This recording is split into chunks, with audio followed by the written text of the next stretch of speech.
Want to change your phone number on Temu but not sure how? I'm Simran from Online Help Guide, and in this video, I will show you how to update your phone number on Temu. Let's get started. First, open the Temu app on your device. Tap the profile icon at the bottom of your screen. Look for the benzene icon at the top right corner and tap on it to access settings. In the settings, find the account security section and tap on it.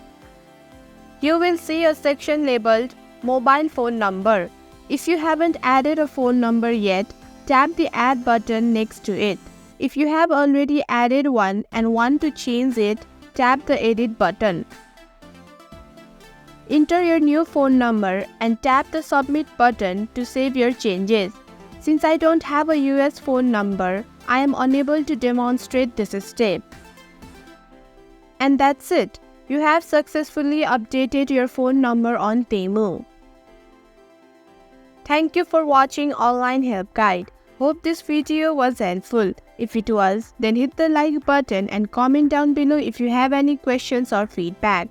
Also, if you are new to our channel, subscribe and hit the bell icon so that you don't miss our upcoming videos.